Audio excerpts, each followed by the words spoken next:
Hey guys, so we are going to talk about two different things here. We're going to talk about the store closure that's happening with Kroger's sister store shutting down. And we're also going to talk about these new digital carts that Kroger is now coming up with. We don't have a Kroger here where I live. So I'm just sharing this because I'm pretty sure a lot of y'all have Kroger and a lot of y'all like shopping at Kroger. When I lived in South Carolina, I loved shopping in Kroger because they had the deals. They really did have the deals. It's rare that I can find a deal like that here in these stores that I'm shopping in now. So this is what's happening. Let's go first. First things first. Of course, that would go off. First things first.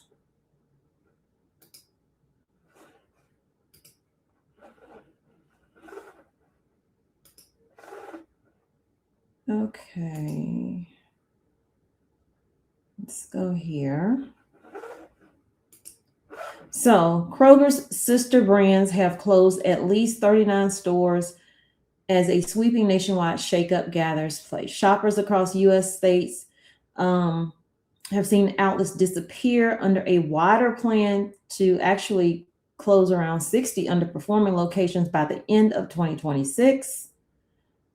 So Kroger's, which operates nearly 2,700 supermarkets across 35 states, first revealed the cost-cutting move last year as it looks to streamline its sprawling store network.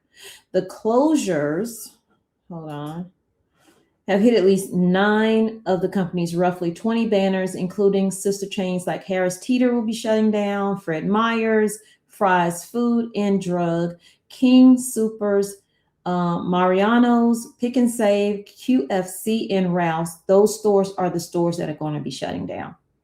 Online searches cited by Fox Business shows at least 39 locations are no longer operating, while local reports have linked many of the shutdowns to Kroger's wider overhaul. Remember, they had that whole deal going on with Albertson, and that fell through. Then Albertson's also placed a lawsuit on them. So they're having to pool money. So we knew this was going to happen once that lawsuit hit, that people are going to lose their jobs because they're going to need money to pay Albertson for this failed merger because they hid information from Albertson.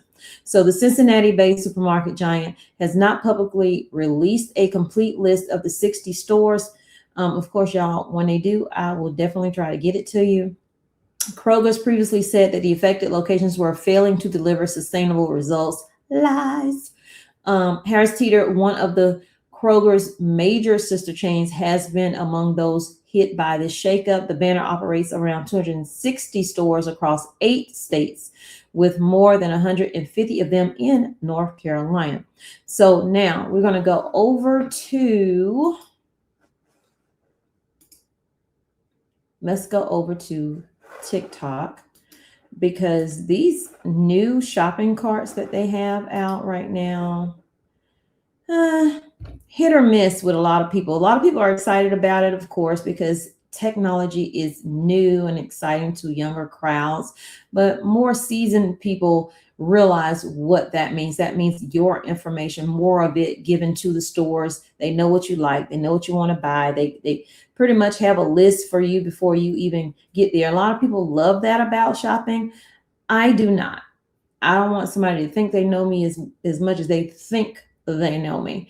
And also biometrics plays a big deal with that too. And another way you can maybe get around doing some of that biometric in the coming years is to maybe wear shades, maybe wear a mask, maybe wear a scarf, a hat, something, that kind of blocks your features if you're worried about that kind of things, just saying. Okay, so here's the first guy. He's going to explain some of what he found out about the AI grocery carts that are rolling into Kroger's and ShopRite stores. Look at this right here. They're going to be transitioning, which they've already started in Kroger's, ShopRite, some Aldi's throughout the country. They're going to be changing and transitioning completely into AI grocery carts, meaning they're going to be scanning your face, watching everything you do. If you take a lick of something and don't Kind of like Walmart. pay for it, it'll call the cops without you even knowing. What they're trying to do is basically they're going to hold your information for X amount of time, what you look like, your face, and it's going to recognize you when you sign back in. If you look on the left side of the cart, there's a payment computer where you tap your card. And so all your information is going to be stored, and it's going to remember what you like to purchase after X amount of shops. Therefore, if let's say you like to buy ice cream a lot, it's going to increase that price on that certain ice cream just because it knows that you like it, and you're not going to. Exactly. That's the thing with the digital pricing and all of that. Once they see you buy something regular, or your facial expression shows some kind of emotion, and they say, oh, I think she or he really wants to get this price increase check. Also, it's a thing with them holding that information, like holding your card information. Like, how accessible and easy is that going to be for people to actually scam like they do and hack situations and take your information, and now your card's being used God knows where. Know the prices because they're not going to be on the aisle. Y'all need to take a So here's the other side of it, people that do like it. Your girl is back. Yo, I feel like I just walked into the future. Kroger has robot carts now. Robot carts. Look at this. Not only is there bags, but there's a scanner. My stuff is down there. You can see right here that it counts your it counts your subtotal. So like as you're shopping. She's excited about it. Hundreds of Hang on. Okay, bestie. This is You want to guess how long it was?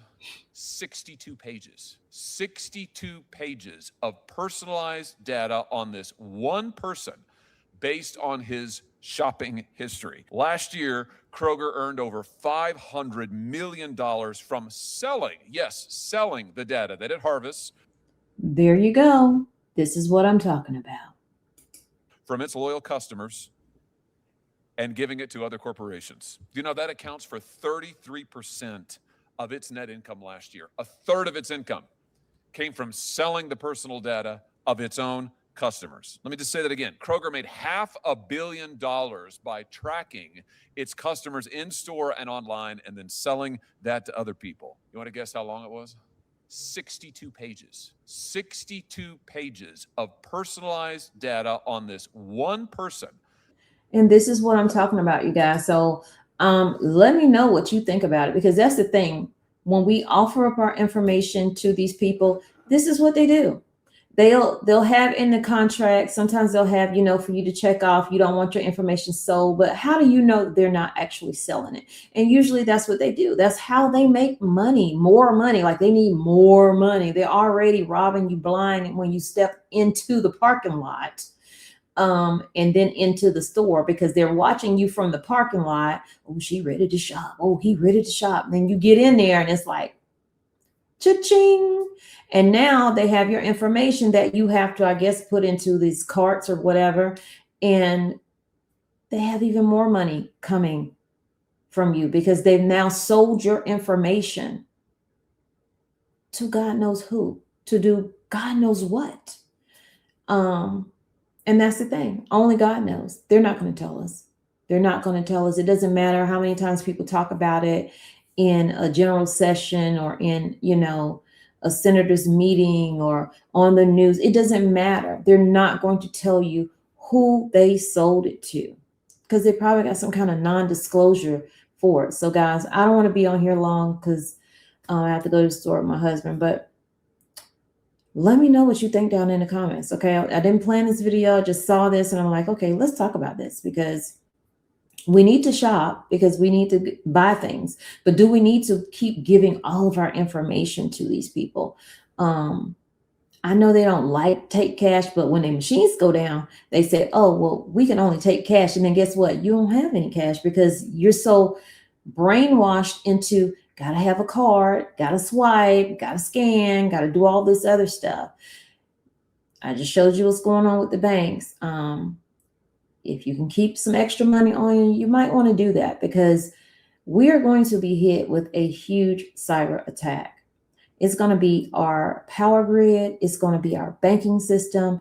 It's going to be our water infrastructure, which has already been hacked, but it's going to be on a larger scale. That was just a test. This is only a test. Okay.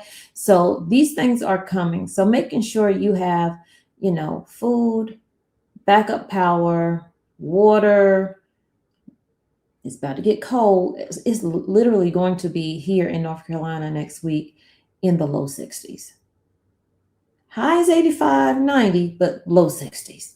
So this cold weather is coming in, you guys. So it's time, you know, I'm in here cleaning and stuff, and I'm like, okay, I got to start getting into that pantry and getting that stuff taken care of so I can see what I actually have, what I really need, more of this, maybe not more of that.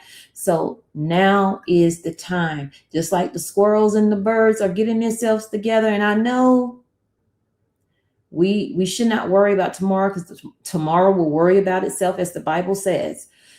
But I also know that you should be preparing mentally, physically, emotionally, spiritually, getting yourself together. And there's a thing going around too. Let me let you know.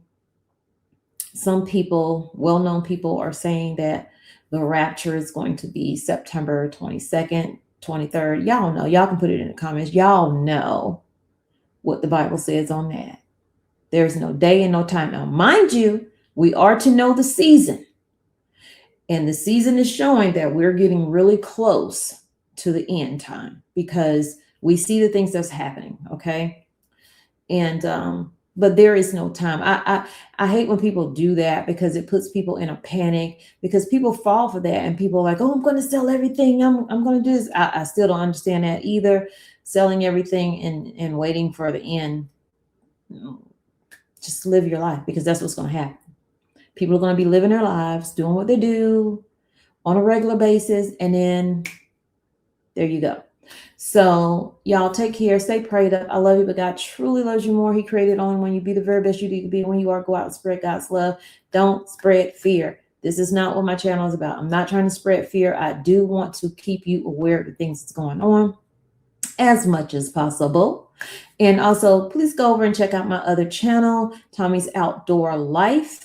I just uploaded a video yesterday with me in a new tent. And then I just uploaded a video today of something I've been wanting to do. And it finally came in the mail. And I'm like, okay, I got to do it. And actually enjoyed it, because thinking about eating out is so expensive. And if you could do just the smallest thing at home, it helps. So go check that video out and help me over there and support it by hitting the like. Hit the like for this video as well. Share it out with more people. Leave your comments down below. I'm very interested to see what you think about all this stuff with Kroger's and the shopping carts and the stores closing. And guaranteed there are going to be more store closures happening. I just saw Wayfair closing one of their locations, and there are many more stores that are going to be shutting down. So that's why I got my start in spreading the news, is all the stores closing down around, you know, pandemic time. So is that a sign of something? I don't know. I'm just saying. So hit the like, share the video, and leave a comment down below. Bye, y'all.